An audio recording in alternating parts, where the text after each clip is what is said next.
Η απελευθέρωση της Χιμάρας, 22 Δεκεμβρίου του 1940. Πλησίαζαν τα Χριστούγεννα του 1940 και ο ελληνικός στρατός στην παράλια ζώνη του μετώπου, στο Ελληνο-Ιταλικό πόλεμο, φαινόταν πως είχε καθυλωθεί στο μουσουλμανικό χωριό Μπόρση, λίγα χιλιόμετρα πριν από τη Χιμάρα. Οι Ιταλοί είχαν οχυρώσει και είχαν καταστήσει σχεδόν απόρθητο το βουνό που είναι πάνω από το χωριό Κυπαρό.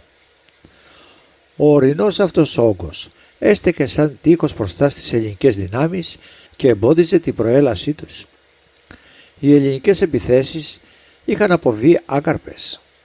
Τα Ιταλικά πολυβόλα, χάρη στην ευνοϊκή θέση που κατήχαν, θέριζαν τα πάντα μπροστά τους.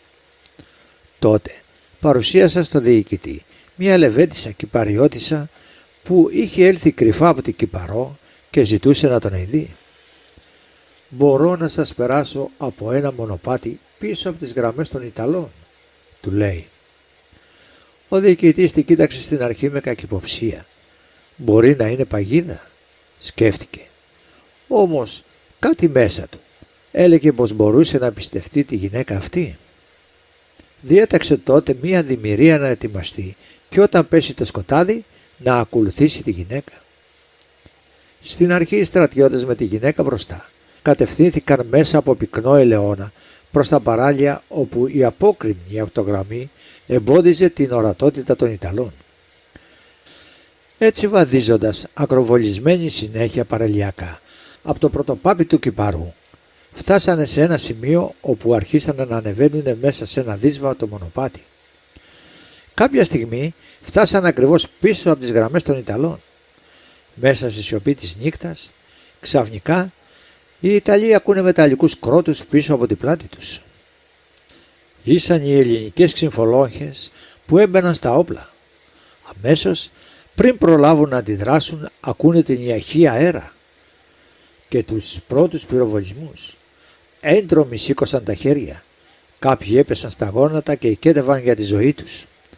Έτσι έπεσε η γραμμή άμυνας των Ιταλών και άνοιξε ο δρόμος προς τη Χιμάρα. Η ατρόμητη Κυπαριώτισσα ονομαζόταν Αναστασία Σάβα. Τα εγγόνια της ζουνε και τώρα στο Κυπαρό. Κάποιες φορές διηγούνται την ηρωική πράξη της γιαγιάς τους. Ο ελληνικός στρατός μπήκε 22 Δεκεμβρίου στη Χιμάρα και γνώρισε αποθεωτική υποδοχή. Οι γαλανόλευκες βγήκαν στα παράθυρα και στα μπαλκόνια.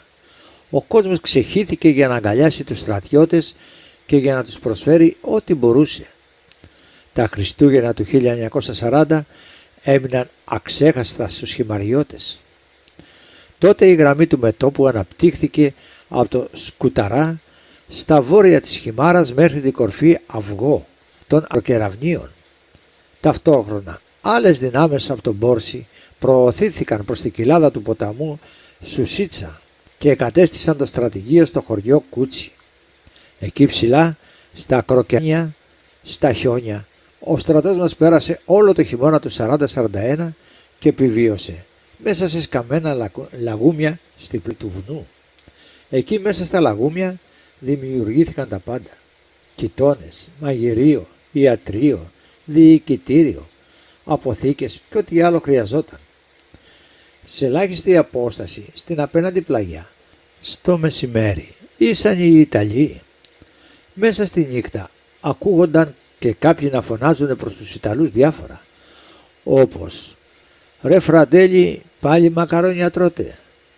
Το μέτωπο αυτό άντεξε έως την νεαρινή επίθεση των Ιταλών και άρχισε να πιστοχωρεί μόνο μετά την γερμανική επίθεση.